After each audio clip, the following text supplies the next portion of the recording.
You know that reverse reverb vocal effect that you hear in a lot of rock songs? You know the one, it sounds a bit like this. Well, if you want to know how they do that and how you can do that in GarageBand on your iPhone or your iPad, in this video, I'm going to show you how. Let's go.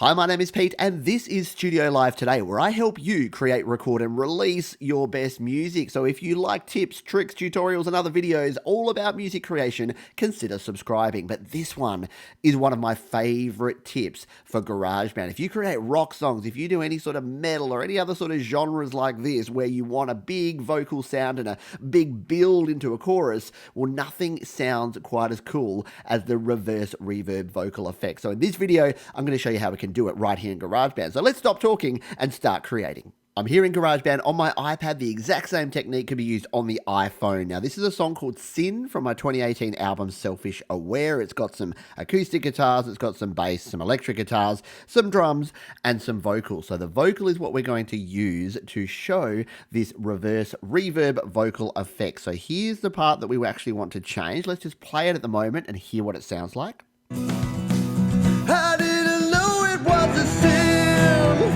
So we've got this transition part, and at the moment it sounds good, like there's the drum at the end there, and then it just goes, I didn't know it was. But what we want to do is we want to use this reverse reverb vocal effect to lead in to that. So it really goes, yeah, I didn't. So yeah, you would have heard this in a lot of old 90s rock and other rock songs. And this isn't my original idea. So I want to put that out here on Front Street that other folks have done this. Graham Cocker and Joe Gilder, a bunch of folks have shown similar techniques, but this is the way to do it in GarageBand. So let's jump in now and get it done. So step one of our process is to actually find and isolate this one word that we want to use for this reverb effect. So what we're going to do is zoom in a little bit here. Don't zoom in too far. You don't want the snap to grid to go off, and I'll show you why in a moment. But we'll zoom into about there. We'll tap again. We'll tap split, and we're going to split just in front of this. Now we're going to scroll to the end here with our playhead up the top here.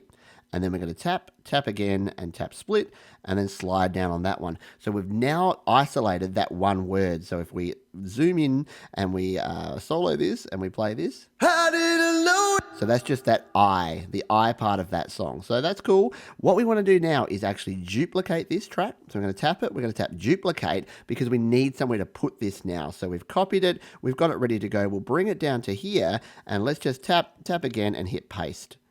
And there it is. We've got now that same piece of audio there on this new track. So we're all good to go if we just solo this one.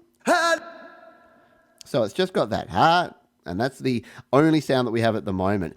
Now we need to start doing the magic, which is adding the reverb effect and reversing this so that we can start bringing it back into our mix. So let's show you that now. So this is the fun part. What we're going to first do is tap on this, and let's just go to automation.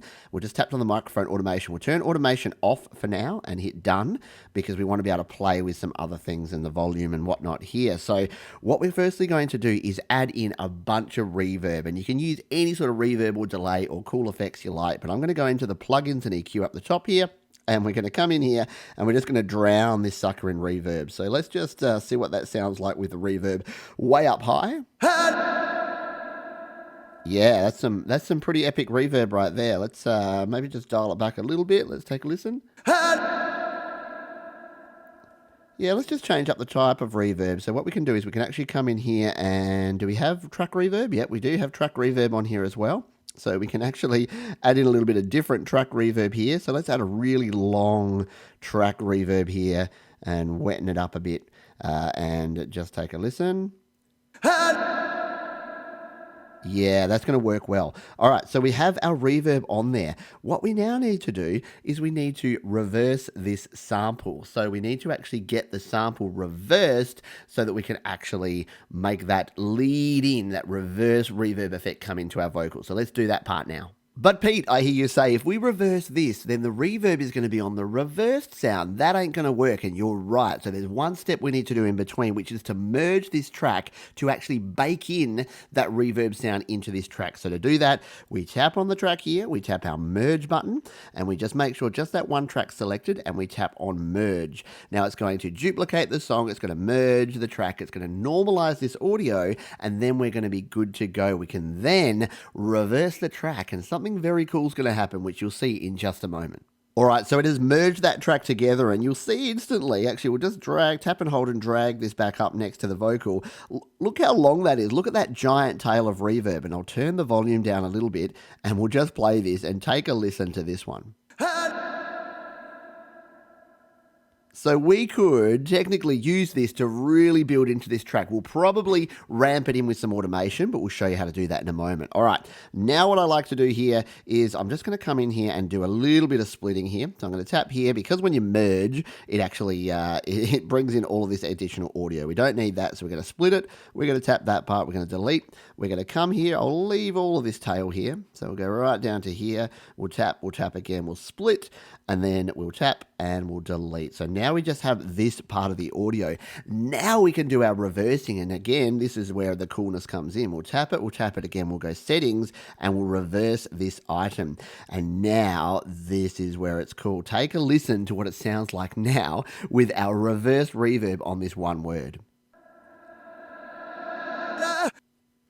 There you go, you bring it in, and yes, it's got that la at the end, but we probably won't even use that. That's where it's going to kick into our actual sound. So let's now play around with this and see if we can line this up in the right spot. So we're just going to drag this one back to line it up here with our original vocal. Let's turn on our original vocal here and find the spot where it's going to actually come in here, and let's just play these two together. I didn't know it was a sin.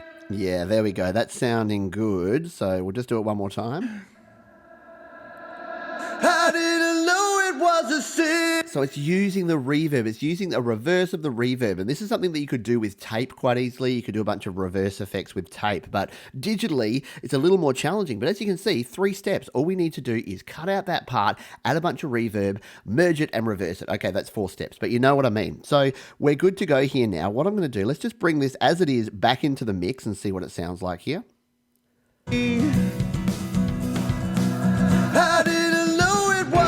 Yeah, I actually really like that long tail. Now, we could shorten that down with some automation, and as I said before, but I kind of really like this part. But what we do want to do is we kind of want to cut it off at the end there. So we will need some automation here to drop it just before, because we don't want the 2 versions of that I and sort of there and backwards. So all we need to do that is tap on the little icon here, tap on automation, and come in here. We're going to turn automation on. And if you need to learn about automation or you haven't used it much before, I've got a full video which you can check out, which I will link up the top there and at the end of this one. So we're just going to tap an automation point here, and then we're going to tap another one pretty much straight after it, and we're just going to grab this point and drop it straight down. So this will basically, just as it's coming back in for real, it'll just drop off our reversed reverb, and it should sound pretty cool. Let's hit done and come in here. Let's just play this back with the whole track and see what we've done here.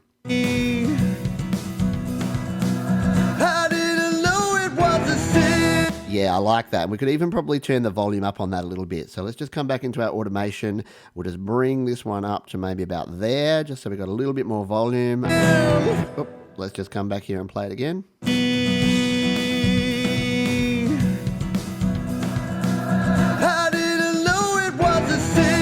And as I said, if we did want it shorter, no problem. You don't have to build it up all that way with the reverb. But what we could do there is add another automation point here and just sort of drop it down. Oh, we'll turn that off. Drop it down like so, and then it would sound more like this. And you can get a much more sort of sudden, you wouldn't have that part there, you'd drop that down as well. So you can get a more sudden effect, and you can actually play with this. You can have different types of reverb, distortion effects, delay effects. Yeah, seriously, the sky's the limit. It's a very cool technique. It's used in a lot of cool rock songs, and I hope you can use it in your next track. So there you go. This is seriously one of my favorite things to do in GarageBand with a big rock vocal. It really helps you bring things home into that final chorus. If you'd like to check out some more videos here on the channel, there are 2 links right down below. You can also subscribe by clicking or tapping on the Studio Live Today icon, and I hope to see you on the next video.